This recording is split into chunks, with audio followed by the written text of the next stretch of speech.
Olá, sou a Gabriela Bergaria, sou artista plástica, vivo atualmente entre Bruxelas e Lisboa e nasci nesta região de Valdecâmara, do distrito de Aveiro. Estamos no Conversas Regionais e hoje temos como convidada a Gabriela Albergaria, uma artista aqui de Valdecâmara, e estamos aqui no Hotel Quinta Progresso, que amavelmente nos cedeu as suas instalações, a quem agradecemos, para fazermos esta pequena entrevista, termos uma conversa aqui com a Gabriela e conhecê-la melhor. Olá, Gabriela. Olá. Obrigada por aceitar o nosso convite. Obrigada por me convidarem também. E pronto, está aqui de férias, não é? Estou de férias, exatamente. A Gabriela está onde agora? Estou a viver em Bruxelas, na Bélgica. E está a gostar da experiência? Há quantos anos é que já lá está? Estou há 2 anos e estou a gostar bastante, por acaso estou a gostar bastante mesmo. É surpreendente porque eu achava, depois das cidades onde vivi, que achava ia ser demasiado calmo, mas não, de facto é uma cidade que tem uma oferta enorme em termos culturais e não só, uma qualidade de vida extraordinária mesmo. Um equilíbrio muito forte, muito grande entre a vida... Portanto, as questões económicas, é um equilíbrio bastante grande, que é uma diferença de Londres ou de Nova Iorque, não é? Uhum. E depois está muito próximo também de outras cidades muito interessantes, como Paris, há 1 hora de Paris, 2 horas e tal de Londres, muito próximo da Holanda também, portanto, da Alemanha, cidades como Düsseldorf, Colónia, onde tem vidas depois, em termos culturais, bastante interessantes.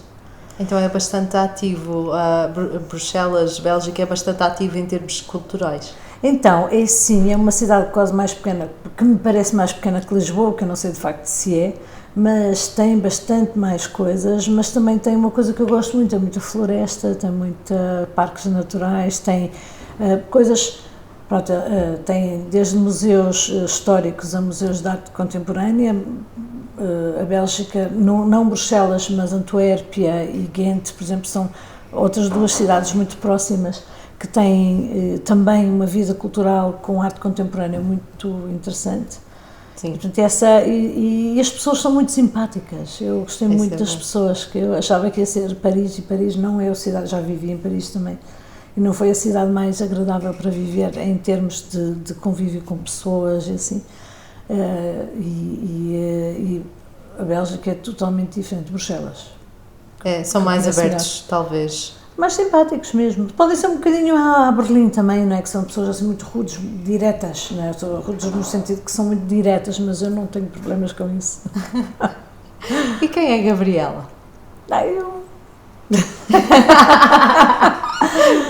Pura e simplesmente. Não, eu sei lá, sou artista plástica, eu nasci aqui em Valdecâmara, venho de uma cidade que agora é cidade, na altura era uma vilazinha pequena, e pronto, agora estudei Belas Artes, não naquela tradição de Eu sempre quis ser artista, mas não. Fui descobrindo. Fui descobrindo, exatamente. Não tenho familiares artistas, não tenho nada disso, portanto é todo um caminho aberto por mim, descoberto por mim, mas sempre com muita gente relacionada com a criatividade.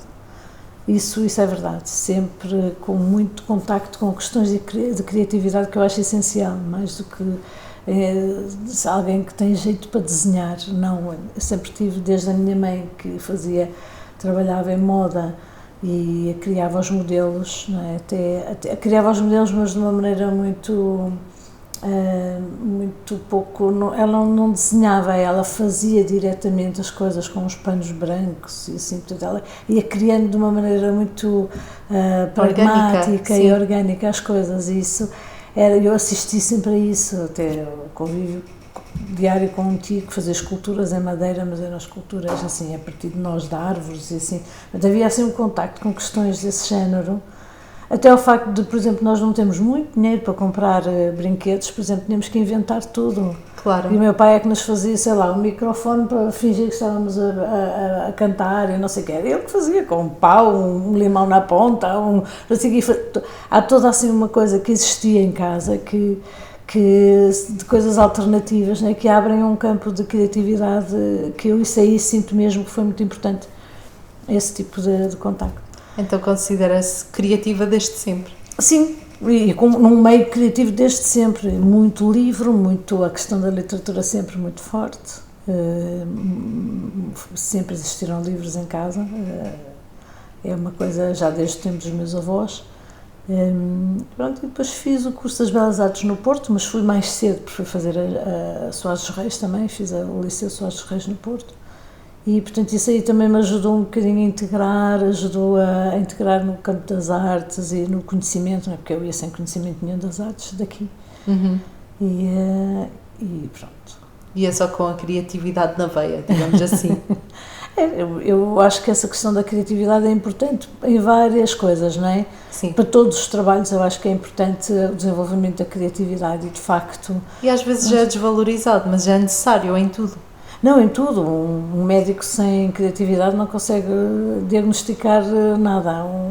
Não é um bom médico normalmente, não é? Exatamente. Isso é conhecido. Eu não inventei nada disso. Um engenheiro é a mesma coisa. Um matemático necessita de ter criatividade, senão não consegue nunca resolver. Porque a questão da criatividade é quando nós conseguimos sair das normas do pensamento, não é? E conseguimos ver coisas de outro ponto de vista, não é? Sim, sair daquela caixinha. Sair daquela, exatamente, sair do ponto de vista sempre normalizado, não é? E isso aí portanto, a criatividade ajuda isso, não é? Ajuda esse pensamento um bocadinho mais inquisitivo. Questionar as coisas é extremamente importante, não é? Ser curioso. Desenvolver a curiosidade, isso é muito importante, eu acho. É um bocadinho esquecido nas escolas isso, porque... Era que eu ia perguntar, se acha que essa vertente é um bocado esquecida nos dias de hoje, especialmente na educação. Eu acho que assim, há duas vertentes diferentes. Eu tenho um filho que está a fazer todo o currículo anglo-saxónico e eu considero um bocadinho melhor. Porque desde miúdos que eles são incentivados a falarem dos assuntos, a olharem para os assuntos, a fazer muitos trabalhos de grupo, a investigarem eles próprios, a dizerem a opinião deles. Nos Estados Unidos era impressionante porque eles tinham mesmo que conversar sobre assuntos e dizer a opinião deles, mesmo que não era uma opinião de conhecedor, é uma opinião apenas, mas eles habituam-se desde sempre a falar, a ter a questionar, e isso é um princípio de criatividade, não é? O princípio da criatividade de questionar, não é? Porque quando a pessoa questiona...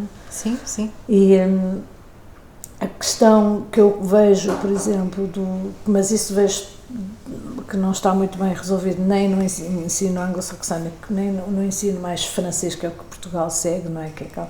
É a questão de separar o craft das artes plásticas. Eu ainda se considera muito arte aquilo que é craft, não é? E eu acho que até um certo ponto é interessante, é importante que os miúdos façam coisas, flores com papéis, que façam, mas também é muito importante que percebam o lado conceptual das coisas e que sejam mais incentivados a usar as coisas de uma maneira mais livre. Existe a Escola da Floresta, por exemplo, que eu acho que é muito mais interessante a esse nível. Embora depois também tenha outro problema, que é uma estrutura contemporânea que as crianças não têm. Tem que se encontrar uma maneira de lhes dar uma estrutura, porque eles depois vão ser adultos que têm que trabalhar, sei lá, em fábricas, em escritórios, em onde quer que seja, não é? Não vão ser todos artistas. Sim, e portanto essas coisas, eu acho que isso tem que haver um equilíbrio tanto de um lado como do outro. Mas no ensino português, principalmente, eu vejo até ao nível do português, as obras que se leem, vejo através dos meus sobrinhos, são completamente obsoletas. É importante saber os clássicos, sim, mas é obsoleto não haver nenhum artista, nenhum escritor contemporâneo no currículo de português, por exemplo. Exatamente. Não há nenhum. Então, como é que é? As crianças estão super longe daquele pensamento e da linguagem dos maias, por exemplo. Eles não entendem o que é aquilo, eles não entendem os objetos que eles falam, eles não entendem aquelas coisas. Está muito longe da geração deles. É uma realidade distante, sim. E eles terão capacidade de entender isso talvez um pouquinho mais tarde. Mas agora, nesta altura, apesar de ser importante a nível do português, a nível de comunicação daquilo que é um bocadinho difícil. E, portanto, o que acontece é que afasta as pessoas da leitura. afasta os miúdos da leitura. Eu vejo isso oposto no currículo do meu filho, que é um currículo em inglês. Pronto, eu vejo que eles leem coisas.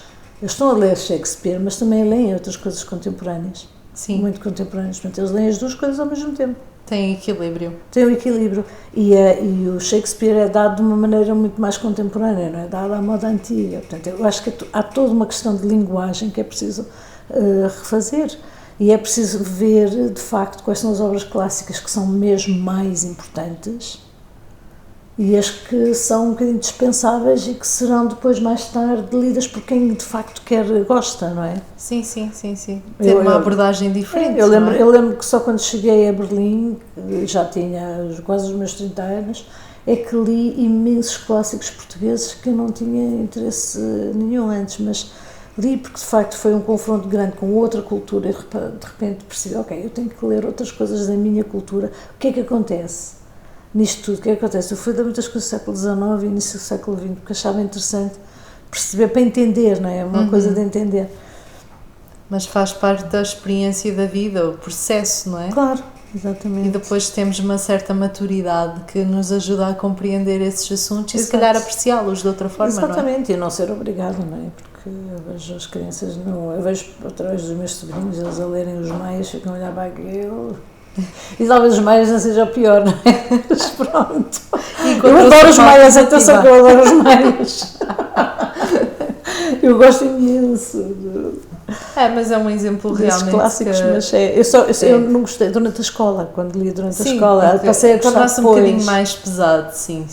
Não, é porque não comunica connosco, não comunica nada. Numa realidade próxima, afasta um bocadinho a pessoa. E depois, para ser comunicado, tinha que haver também uma preparação. Eu vejo o meu filho estudar o Shakespeare, ele tem uma preparação enorme. Dos professores fazem uma preparação do tipo de linguagem, do tipo de situação de vida, como é que era a vida naquela época, como é que era... Sim, portanto, há uma preparação, uma contextualização das coisas. Agora, de repente, mandar às crianças, durante as férias vais ler os maias. Não é? Assim, um bocado complicado. Um bocadinho pesado. E o que não é nada complicado é a nossa pausa. Vamos fazer aqui a nossa primeira pausa no Conversas Regionais. Voltaremos a seguir um curto intervalo. Até já.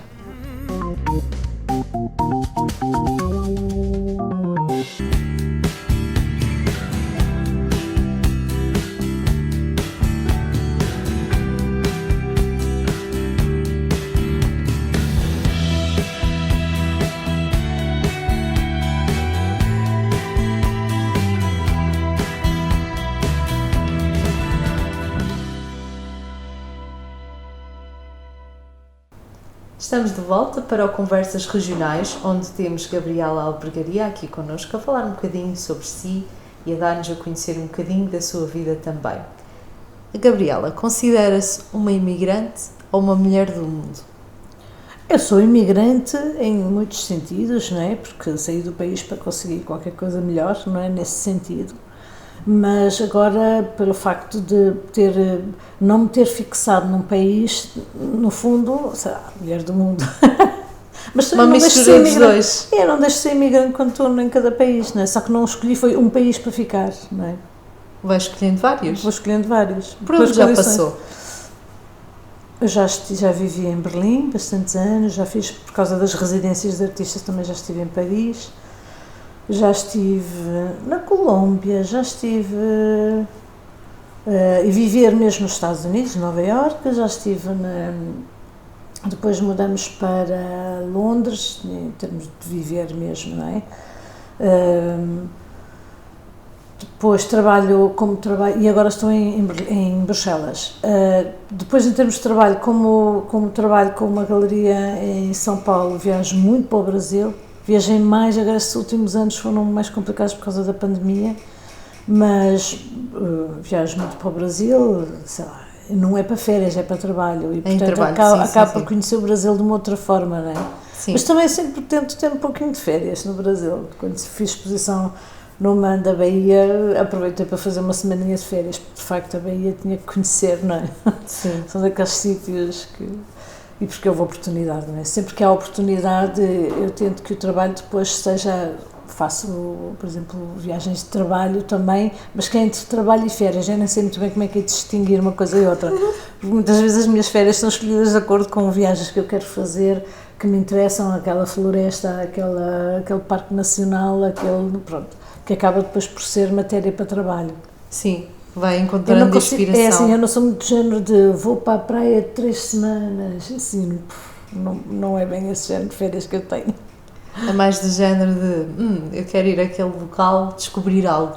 Normalmente estudo um bocadinho que é lá que possa ser interessante para ir ver, ou há um museu, ou há uma ruína, não sei o quê, ou há, pronto, assim, ou há um jardim, ou há, pronto, essas coisas fazem parte depois do meu foco de interesses, não é? Claro. E como é que essa passagem por esses vários países influenciou a sua arte, as suas obras? Bem, eu comecei a trabalhar tive uma escola muito clássica, não é? Fiz a Escola de Belas Artes do Porto, que era bastante clássica e que nos ensinava muito as questões todas pragmáticas do pintar, do desenhar, do fazer gravura, de fazer serigrafia. Todas essas partes eram muito bem ensinadas e que eu não recuso de todo. Acho que foi fantástico ter feito isso. Mas venho de uma linguagem muito clássica. E todo o meu trabalho com a natureza começa primeiro com uma relação e um interesse pela questão do estudo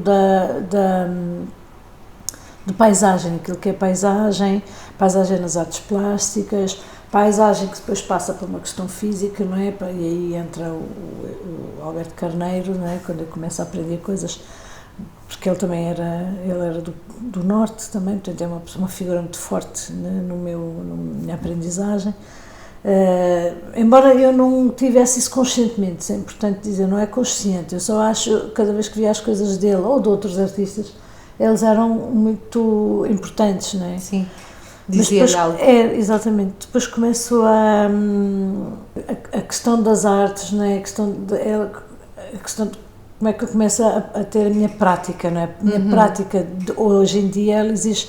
Normalmente eu gosto de estudar locais, paisagens, uma praça, por causa de uma história qualquer particular. Gosto de estudar as espécies que andaram, por exemplo, que foram transportadas do Novo Mundo para a Europa, por exemplo. Gosto de estudar essas coisas e para estudar isso, tudo que são mecanismos de controlar a natureza, seja através da agricultura, seja através da jardinagem ou até de ordens políticas, acontecimentos políticos, não é? Para mim é importante, por exemplo, quando nesse contexto do interesse que tenho de como a natureza foi controlada, não é? Que mecanismos é que existem para controlar a natureza, acaba por me interessar por coisas muito diversas, elas não são tão lineares, então acaba por exemplo, em termos de trabalho final, tanto posso fazer desenho como escultura, como objetos, mas em termos de estudo ele começa sempre por um sítio real, pode ser uma praça, pode ser uma viagem, sei lá, como já fiz nos Estados Unidos, às Redwoods, ou pode ser como o Jardim Botânico de Brasília, que para mim foi uma coisa extremamente importante ver e assistir, a saber a história da construção daquela cidade de Brasília e saber que aquele Jardim Botânico é o único pedaço da cidade que existe de paisagem realmente verdadeira, ou seja, eles fizeram a construção isto de uma forma assim muito visual e eles fizeram a construção da cidade à volta, fizeram um grande aterro, mas o pedacinho do Jardim Botânico ele foi deixado original, ou seja, se quisermos ver a paisagem original de toda aquela área é o Jardim Botânico. É o Jardim Botânico que não se pode ir de sapatinhos, tem que ser mesmo de sapatilhas ou assim, porque é trilha, é fazer trilha e portanto eu achei, essas coisas são muito interessantes porque gosto muito de saber como é que eu controlo toda aquela área para fazer uma cidade, mas aquela parte está ali assim. E, portanto, são dois momentos muito diferentes e que fazem, para mim, são muito importantes de reflexão, não é? E reflexão, por exemplo, hoje em dia.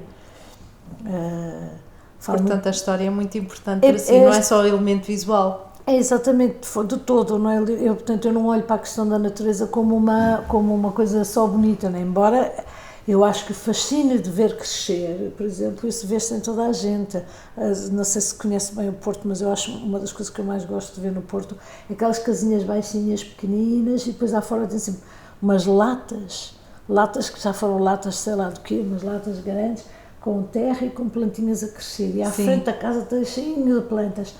Essa pessoa não tem jardim, provavelmente, mas tem o fascínio de ver crescer. Isso aí é, sei lá, aquelas compra as plantas, as ervas de cheiro e tudo, para termos em casa. Há o fascínio de ver crescer. Isso é uma coisa que não dá para recusar, que essa relação com a natureza vem daí também, não é? Essa da questão do ciclo completo da natureza, não é? Eu acho que isso não dá para recusar, que o homem está integrado nisso, não é? Sim, fascínio. E, portanto, esse fascínio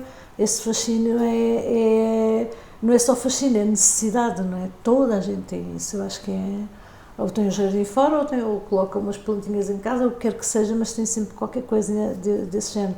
E há uns que dizem que matam as flores, as plantas, outros que têm dedos verdes, né? Outros, pronto, essas coisas são engraçadas, são interessantes de ver. Isso, para mim, são muito mais importantes do que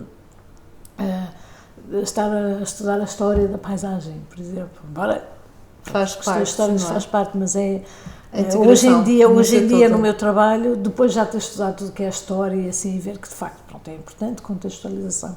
Sabemos onde estamos, não é o momento que estamos, mas depois ser contemporâneo no sentido de ver o que é que temos e o que é possível também fazer, não é? E agora com questões tão importantes como a alteração climática e não só as questões da alimentação. Sim. Quando estive nos Estados Unidos, cada país que estive, já agora para responder diretamente à pergunta, cada país que estive foi muito importante nas questões de vivência diária. Como é que isso influenciou no meu trabalho? A questão, por exemplo, da alimentação dos Estados Unidos foi incrível. Eu nunca pensei que se comesse tão mal num país. Pois.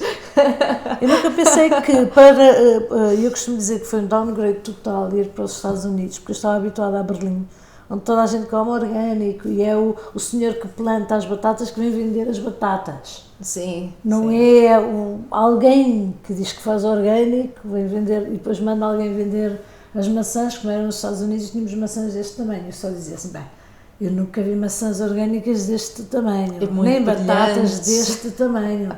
Eu estou habituada a Berlim, eu sei que as terras são mais pobres na zona da Alemanha, porque a Alemanha tem uma terra muito pobre, mas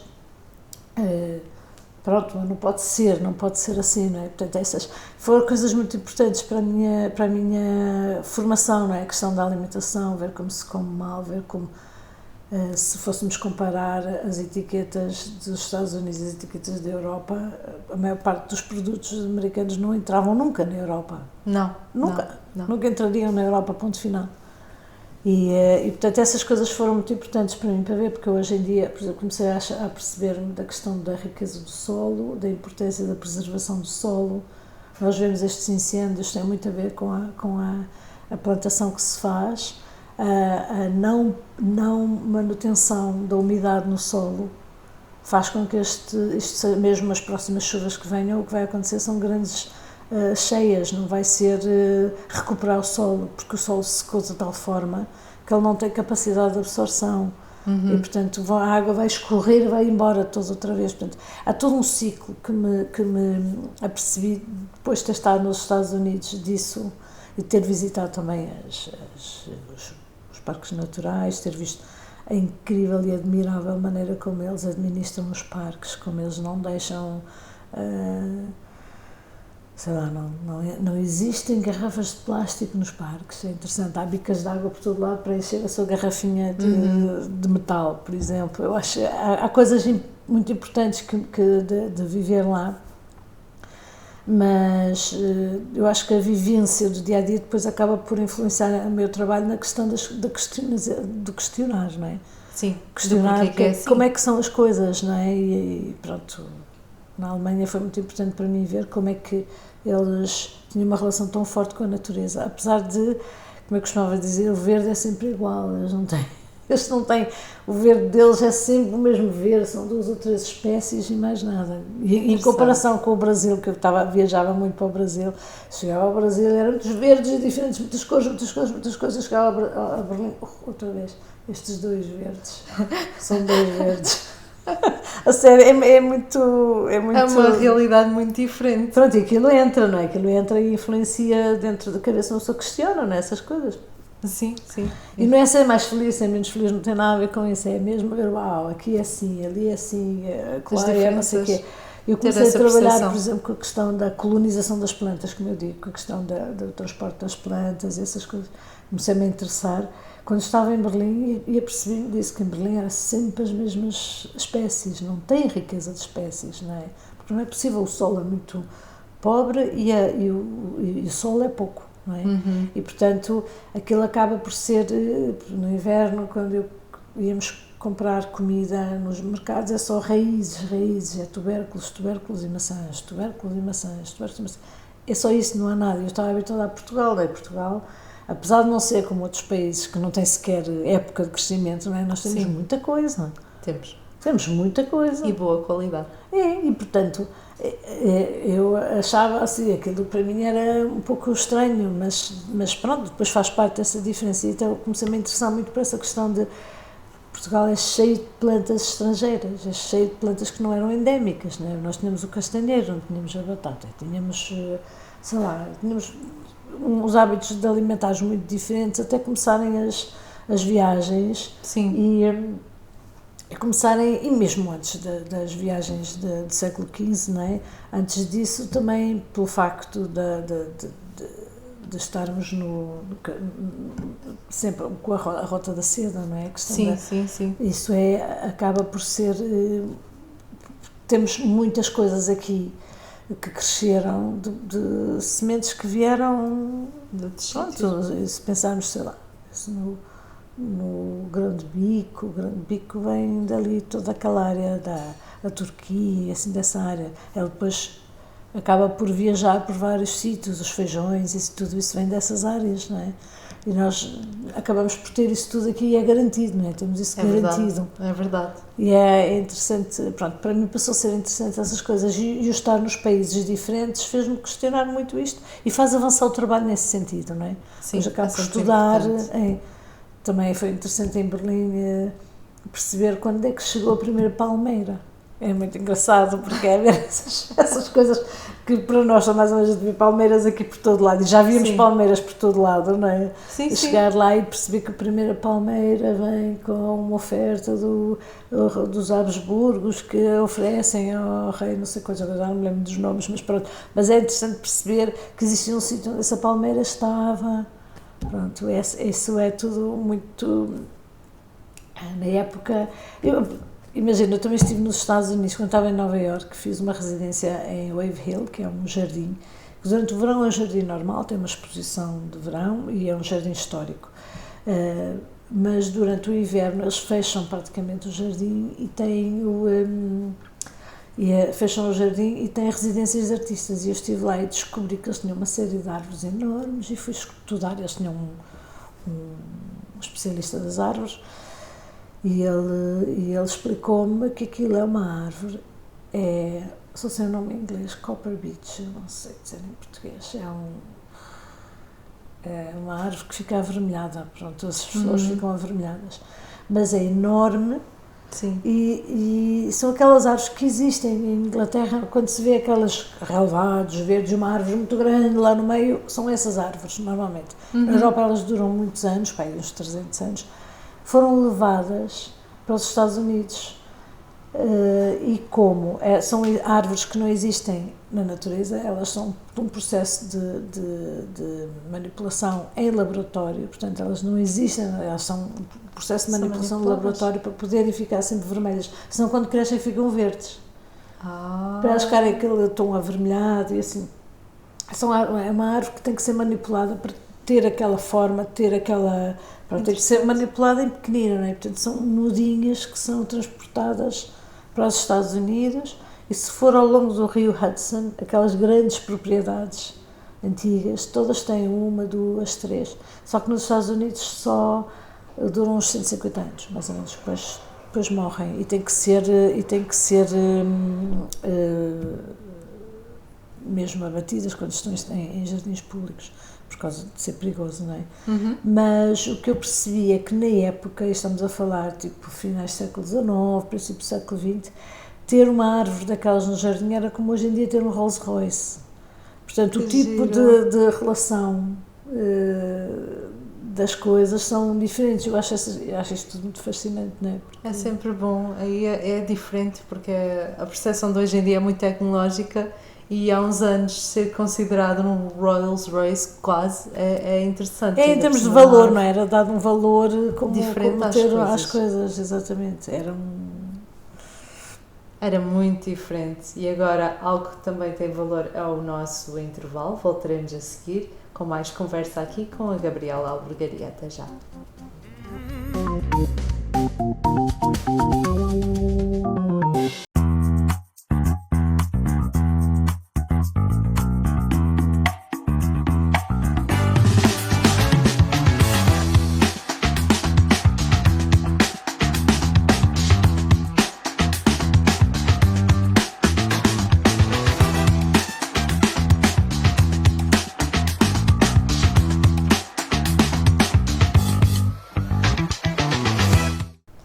Estamos de regresso para a última parte deste Conversas Regionais, onde estamos a conversar com a Gabriela Albergaria e estivemos a falar um bocadinho sobre o seu percurso, sobre por onde é que passou, as influências, e agora vou falar um bocadinho do seu trabalho.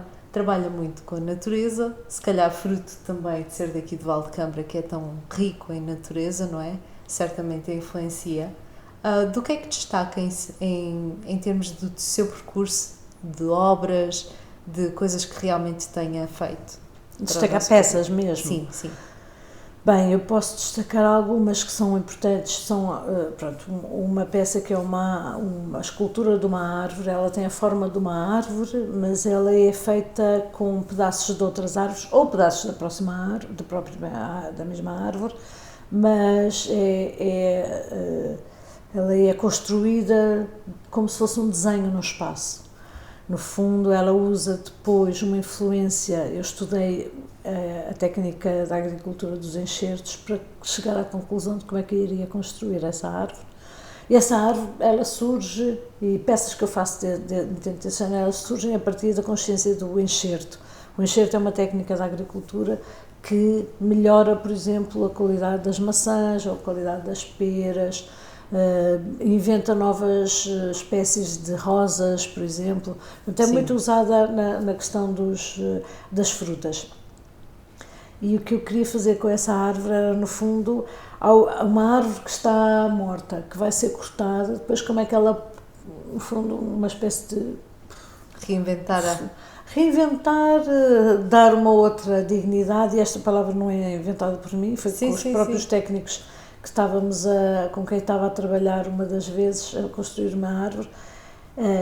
Nós no início temos um monte de lenha, como eles dizem, nós temos aqui um monte de lenha, e depois de repente eu explico o que é que vamos fazer, todos ainda dentro de uma grande incógnita do que é que estamos a fazer, e depois começamos a construir, e eu uso encaixes, tanto são encaixes usados na marcenaria, como são encaixes também usados com técnicas da própria dos enxertos. Portanto, a pele é tirada e o interior a seiva tem que colar, não é? Portanto, e é sempre esta a regra. E depois a questão da construção, para onde é que vão os ramos, e assim é uma questão de relação com o espaço e é uma relação espacial e de desenho, não é? E quando vamos fazendo, de repente há um senhor que diz: isto é dar dignidade outra vez à árvore. Eu achei muito bonito aquilo e agora costumo parafrasear o que ele diz. É muito importante os grupos com quem trabalho, as pessoas com quem trabalho, normalmente são elas que me ajudam depois a construir e inventar sistemas também para construir as coisas. Outra peça que eu gosto muito de desenhar, desenho é um dos meus meios principais, embora eu nos últimos anos tenha feito muita escultura, muitas peças tridimensionais, mas desenho eu comecei a trabalhar muito com lápis verde, de cor verde. É um lápis de uma marca alemã que tem um bocadinho de gordura e eu gosto da maneira como ele risca no papel. Uso um papel muito de algodão, bastante algodão, pouca celulose e, portanto, ele é um papel que é ligeiramente amarelo. Estas coisas, eu falo isto porque tudo isto é importante na construção do desenho. Sim, porque influencia tudo. Exato, e eu uso muito a fotografia de locais onde, pronto, é quase como para reconhecer os lugares, e depois o desenho ele é feito um pouco como os arquitetos, não é, que juntam partes para fazer uma paisagem ou juntam partes para fazer uma vista, e eu acabo por desenhar um pouquinho assim quase como os arquitetos, mas é um misto entre a fotografia que eu tenho, aquilo que eu vi e aquilo que eu estou a inventar, não é? Portanto, eu não uso um projetor para projetar a fotografia e faço o desenho, nunca faço isso. Posso muitas vezes até usar um cantinho de uma fotografia daquele lado e depois outro deste lado, porque me interessa muito essa mistura do fazer acreditar naquela paisagem que não existe na realidade, não é? Criar uma paisagem sua. E muitas vezes, por exemplo, estou atenta às espécies que aqueles jardins têm ou aquela paisagem e eu vou buscar uma árvore que é endémica com uma que não é endémica, com outra que, sei lá, que veio de outro sítio qualquer. Portanto, é sempre nesta construção de paisagens ficcionais, não é? Sim, gosta de misturar, Exatamente. Gosta da mistura. Depois outras peças que eu comecei a fazer são peças em terra, onde uso o elemento que eu uso é a terra, o solo mesmo, e isso vem dessa mesma consciência da questão da proteção do solo, não é? Portanto, é importante, fiz várias peças onde usava duas técnicas diferentes, uma era a consciência da qualidade do solo, não é? Portanto, conceptualmente, a consciência da qualidade do solo, como é que nós chama a atenção para esta questão de que o solo tem que ser protegido, mais do que qualquer outra coisa, é o solo, sim. E a questão depois da água e tudo isso que está lá de para baixo, não é? E depois outra forma é como é que eu faço uma escultura com isto. Então uso técnicas que existem, técnicas vernaculares que me interessam, como a construção das casas em terra batida. Tem no Brasil, tem no sul de Portugal, tem em vários sítios, tem no sul da França. Cada um com a sua técnica, cada um com a sua maneira de funcionar, mas todas muito duradouras e muito climatizadas, que é interessante, porque hoje em dia se estudam as coisas de outra forma. Estou muito em contacto com pessoas e arquitetos que trabalham essas construções e são soluções que, se fossem tomadas a sério, podiam ser soluções bastante interessantes até para não criar tanta poluição, não é? Porque o material de construção civil é extremamente poluidor. Soluções mais verdes, digamos. São soluções mais verdes, mas também possíveis, não é? Porque provavelmente não podemos ter umas fundações em terra batida, mas podemos ter cimento, pronto, concreto, sim, não é? Sim. Mas podemos ter depois outra coisa, as paredes de dentro podem ser em terra, as paredes, portanto, fazer umas misturas. Serem criativos, portanto. Sim, e reutilizar coisas, janelas, existem imensos edifícios novos que são destruídos porque não usar as janelas, né? Se as janelas estiverem bem. Não, mas isso são coisas que eu sei que existem em preocupação, que não existem ainda em normalização de construção, mas existem já em pensamento, sim. E em testes, não é? Sim. E, portanto, essa construção de peças em terra batida também tem essa questão comigo, que é, por exemplo, eu fiz já fiz várias, né? Mas há uma que eu fiz e que estive na Culturgest o ano passado, que é, no fundo, há uma mistura entre aquilo que é construção, aquilo que é o interesse da terra, aquilo que é chamarmos a atenção para a terra e a questão do momento. Eu descobri um momento que é um momento-chave na história da Europa, pelo menos, que é o momento em que as plantas as sementes que vinham do Novo Mundo conseguiam germinar. Porque elas não conseguiam germinar. Todas as plantas que vinham do Brasil, que vinham da América, que vinham da Ásia, elas não conseguiam germinar. Então o que é que tinha que se fazer? Vinham transportadas em mudinhas, normalmente vinham mudinhas. Havia barcos transformados só para transportar as plantas e assim. Mas há uma certa altura em França descobre-se que, através de uma coisa chamada couche-sourde, que o terreno que está a preparar o humus, não é? Aquele terreno que é o humus, desenvolve calor, e esse calor ajuda a desenvolver as sementes. Se colocar as sementes em cima e proteger a semente com uma campânula, ela acaba por germinar. Então, esse é um grande momento de alteração da paisagem na Europa, porque se consegue fazer crescer ananases, consegue-se fazer crescer, sei lá, toda uma série de coisas que não se conseguia até aí, não é? Sim.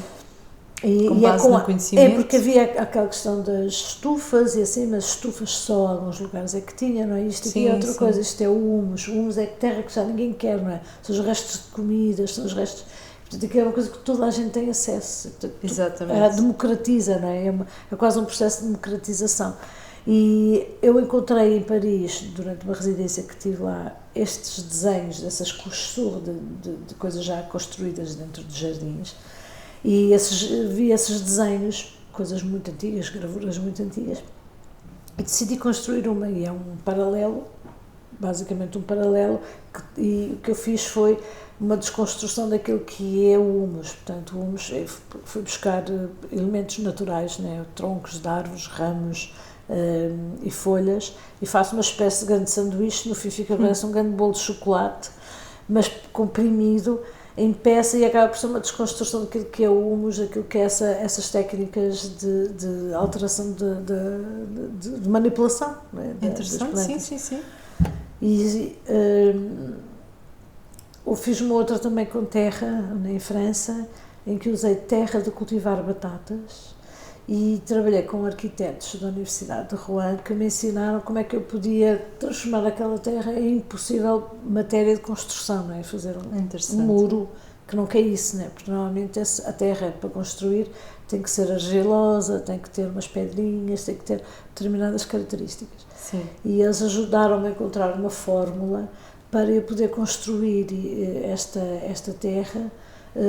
Pronto, e a mistura de cal com pedrinhas, com gravilha, não é? A um certo grau, e portanto tentar que aquilo fique fixo, não é?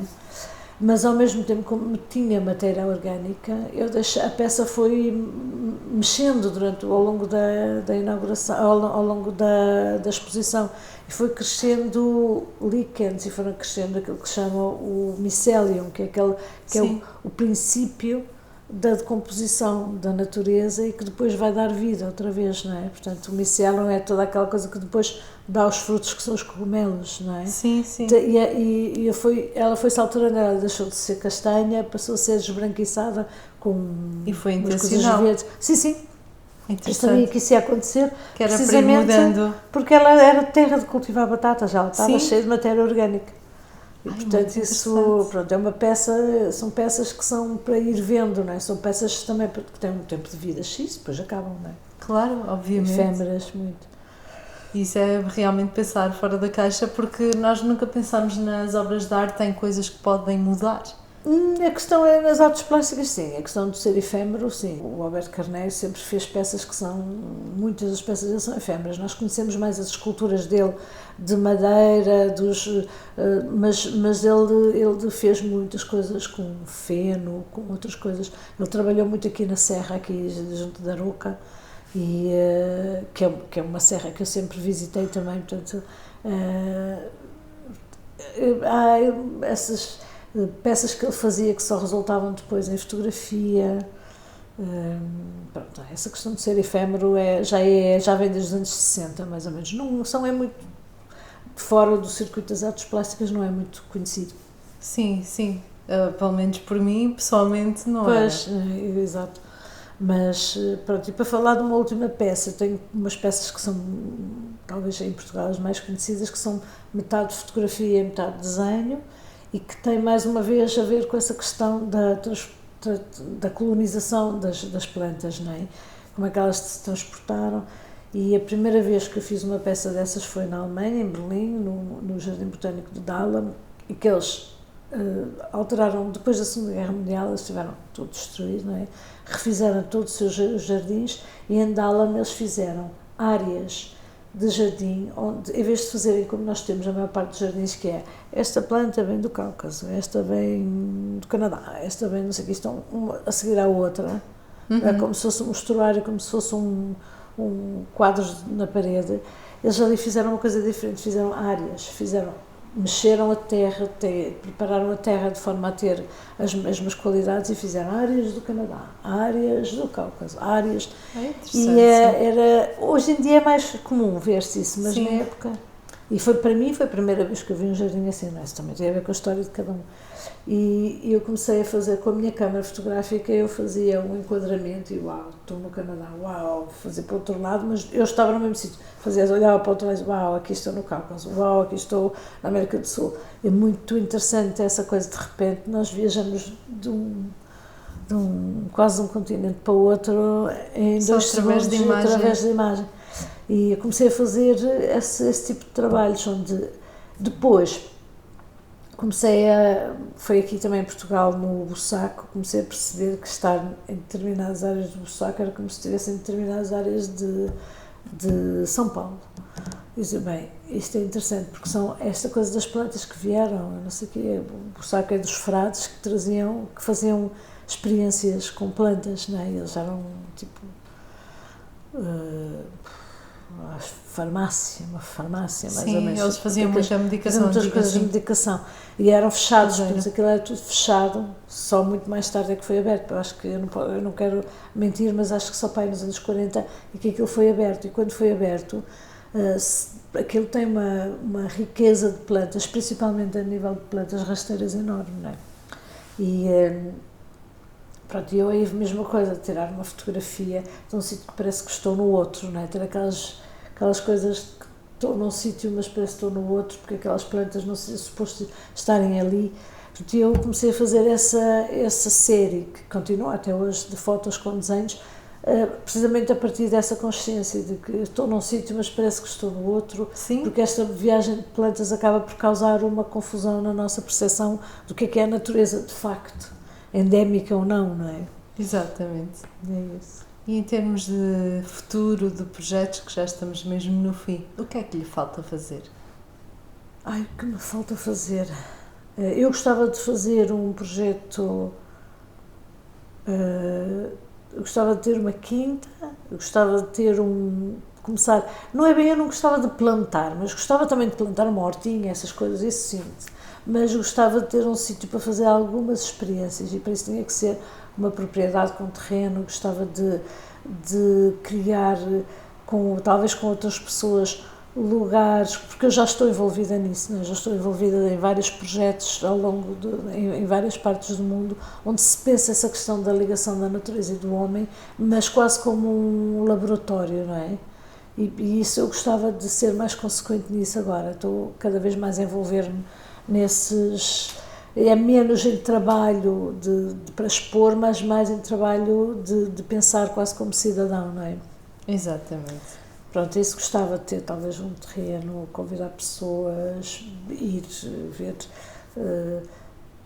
pronto, há várias coisas. Agora vou estar este ano num sítio chamado Ponte de Orvalho, que é também um sítio onde se pensa a natureza de outra maneira. Há várias pessoas que trabalham as questões por exemplo, da permacultura, questões de plantar de uma outra maneira, não é? Questões de alimentação, não é? Que são muito importantes. Sim. A questão da agricultura para mim é bastante interessante. E pronto, é um bocadinho isso, é acabar por o trabalho deixar de estar dentro de uma galeria só e passar a ter uma consequência maior a um nível maior e até educacional também, se puder ser ultrapassar isso. as 4 paredes. Exato. Obrigada, Gabriela, foi muito bom estar aqui à conversa consigo, conhecê-la melhor e já sabe, nós voltaremos para um próximo programa com mais um convidado especial, mais uma vida para conhecer, mais uma pessoa fantástica e agradecemos uma vez mais ao Hotel Quinta Progresso por nos receber aqui tão bem e já sabe, voltaremos para a semana. Até lá. Cantor ou banda preferida? Ai, meu Deus, isso é muito difícil de perguntar assim de repente. Banda preferida? eu não sei essas coisas assim, eu sou péssima nessas coisas. Então não tem nenhuma música que a marque. Gosto muito de várias coisas, gosto de música clássica, gosto de música contemporânea, gosto de hip hop, gosto de tudo. Variedade. Mas eu sou muito eclética, a minha estação de rádio preferida é FIP, francesa, se eu puder responder assim. E a banda sonora da sua vida, qual seria? Algo mais agitado, mais calmo, Acho que mais calma, uma coisa mais antoniana. mais serena? Os Antoniano. Entre preto e branco, qual escolheria? O preto. E cor preferida? O azul. Mas Cores quentes ou frias? quentes, normalmente. Colorido ou monocromático? Monocromático. Isso vai dar uma coisa muito esquisita. Animal favorito? Animal favorito? Sim. Também não sou assim muito dada aos animais, pronto, não é que eu ando muito com animais, mas gosto de gatos, gosto de cães. Então se fosse um animal, talvez um gato? É cão? capaz um gato ou um cão, eu até sou capaz de preferir um cão, devo dizer. Melhor artista plástico nacional para si? Joaquim Rodrigo. E internacional? Há muitos. Pode Eu ser gosto alguns. muito de Joseph Beuys, gosto de... Podemos ficar por Joseph Beuys, mas... É uma referência para si. Exato. Período de estilo preferido? Em Estilo termos de que arte? arte? Sim.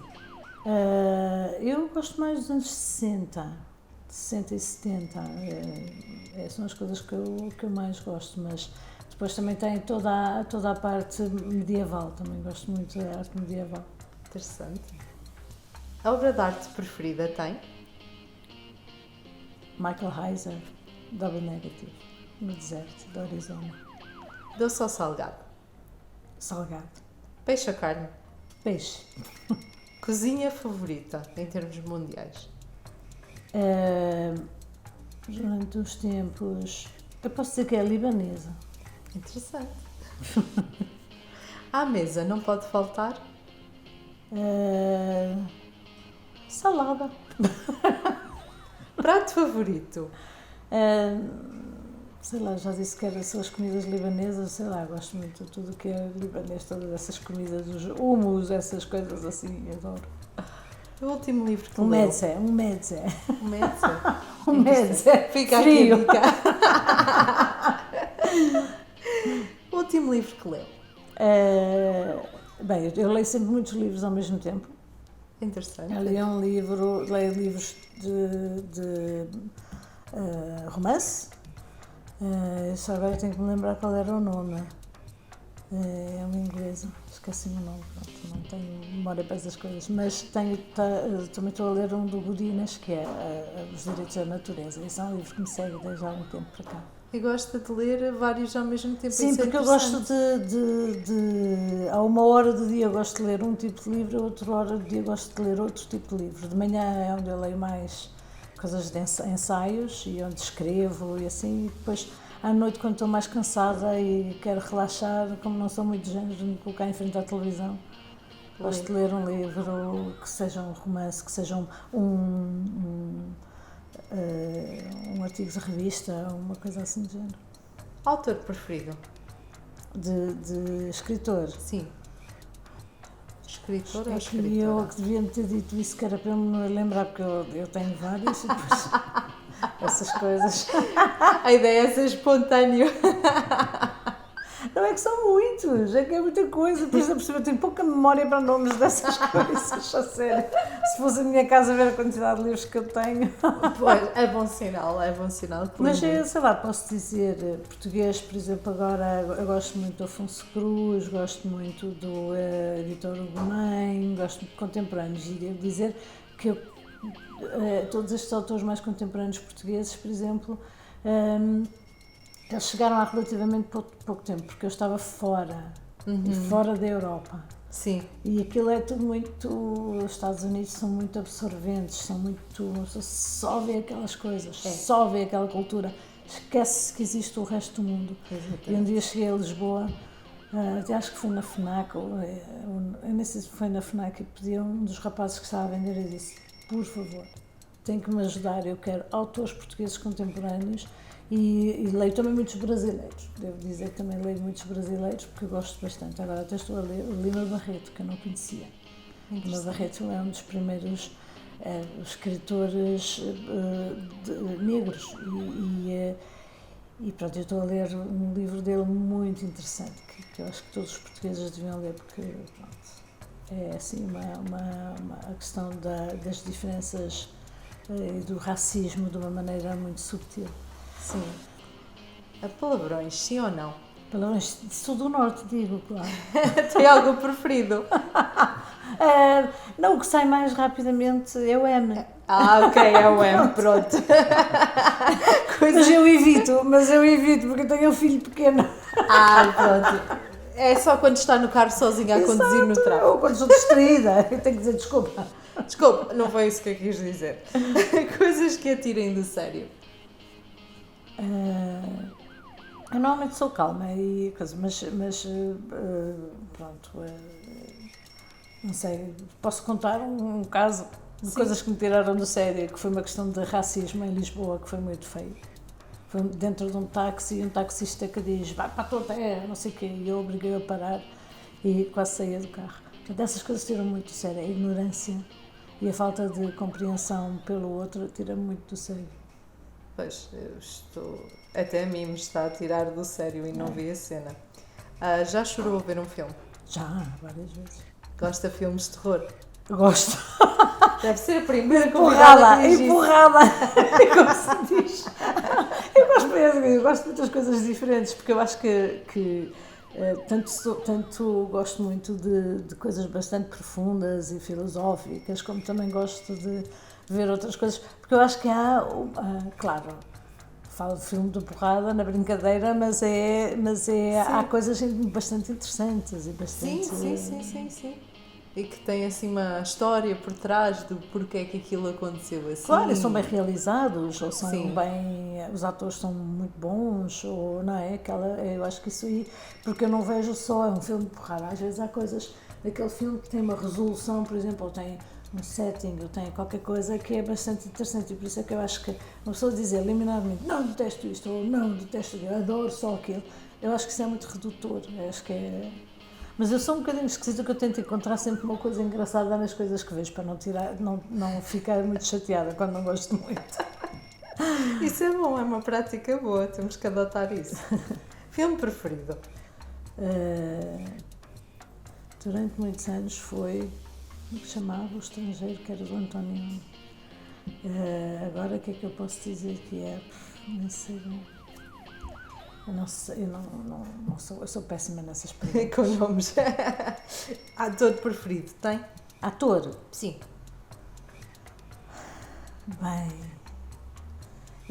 é a mesma coisa, sei lá, Robert De Niro, não sei o que, essas coisas assim, acho muito engraçado, mas eu não sei, não sou suficientemente profunda nesse assunto para poder dizer isto, olha, este é aquele. Não tem assim um preferido. Gosto de vários coisa, gosto de outros. É. Por exemplo, agora vejo muito filmes que são mais filmes de qualidade naquela plataforma que se chama Mubi, e há muitos que eu nem conheço e que são magníficos, mas que são, sei lá, da República Checa, são filmes, eu não conheço os nomes, mas eles são muito melhores que as tantas que qualquer americano que eu vi, por exemplo. Por isso é que eu digo, é péssimo eu estar-lhe a responder isto. Se eu tivesse pensado um bocadinho mais, eu podia lhe dizer, mas é interessante essa perspectiva, chinesas, porque realmente muitas coisas coreanas e portanto como não vou no mainstream assim tanto, não é? Acaba por ser, essas perguntas são uma chatice pegada para mim, porque eu depois não tenho nomes para isso. Então vamos deixar os nomes de parte. Fobias, tem? Ratos. Imediato. Não sai de casa sem? A minha carteira. Destino preferido? Destino preferido? Agora é a Grécia. Para férias. Para férias, sim. Mas sim. durante muito tempo os parques naturais dos Estados Unidos anos e anos foram o nosso destino. Acredito que sim, porque são parques. Eu acho que fizemos quase tudo. Quase tudo. Bom. Aventuraram-se mesmo. Sim, road trips mesmo, 2 por ano se pudesse ser. Com o pãozinho de forma? Não, por acaso não, mas já fiz uma de pão de forma pela Europa, Ai, mas bem há muitos giro. anos atrás. Bem Com giro. mais 4 amigos e já fizemos. Atravessamos Espanha a correr muito, não é? Porque a Espanha é o nosso grande calcanhar daqueles para viajar. Sim. Temos sempre que atravessar a Espanha. Sim, a Espanha está Pronto. sempre ali. Depois fizemos França, sul de França e fizemos Itália. Fizemos Mónaco, não sei o que, fizemos esses países, fizemos a Itália toda. Que interessante, que bom. E entre frio e calor, qual prefere? Eu prefiro calor. Azinho. Pode ser calorão, mas calorzinho. Campo ou cidade? Campo, Montanha ou praia? montanha. Escultura, pintura ou fotografia? Qual escolhe? Se tivesse que escolher um. Pintura, Sempre. sem dúvida. Fotografia na vertical ou horizontal? Ai, meu Deus. A fotografia na horizontal. Sempre. Mas estou só a pensar No o que enquadramento, é que eu faço não é? com o meu celular. E o que é necessário para uma boa fotografia, na sua opinião?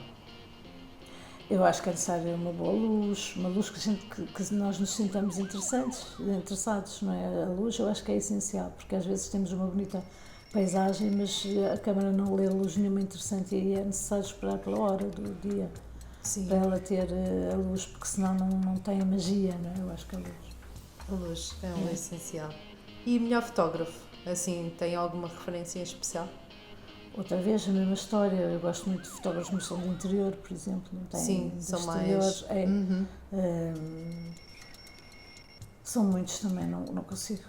Sim, sim, Há são aqueles vários. todos americanos que iniciaram as fotografias, como é que se chama? Esqueci-me o nome, que fazia. Bem, que horror. Escultura que seja uma referência para si? Uma escultura. Sim. É esse Michael Heiser, é um projeto de escultura, o Double Negative, no Arizona. Personalidade que a inspire? Tem, assim, específico? Tenho muitas, mas agora, assim, sei lá, por exemplo, no meu trabalho de arte, por exemplo, tem artistas como portugueses, tem o Alberto Carneiro, pela vida dele, pela seriedade dele, pela maneira como ele vem de um outro campo completamente diferente da arte, integra a arte e assume uma seriedade. Eu gosto muito da carreira toda dele e o exemplo dele é muito forte para mim. O Joseph Beuys também, a mesma coisa, ele está na origem do Partido dos Verdes na Alemanha, que neste momento estão em coligação de governamento e, portanto, é interessante perceber que essas pessoas podem atingir um campo que sai fora da arte e vai para além da arte e acabam por ter uma influência, mesmo que seja meio transversal, é interessante. São pessoas que eu acho interessante a maneira como levaram a vida deles, não é? Sim. Gosto, sei lá, de cinema, Agnès Varda, a mesma coisa, também pela mesma coisa, pela maneira como a vida dela e o trabalho dela se funciona, não é? Gosto muito do António Guterres, sou muito admiradora do trabalho deles, do trabalho dele. Gosto muito de, sei lá, são pessoas assim... Diversas áreas. São diversas áreas que são importantes, não é? Claro que sim, que formam o nosso eu, não é? É, claro, exatamente. Pronto, esta parte está concluída.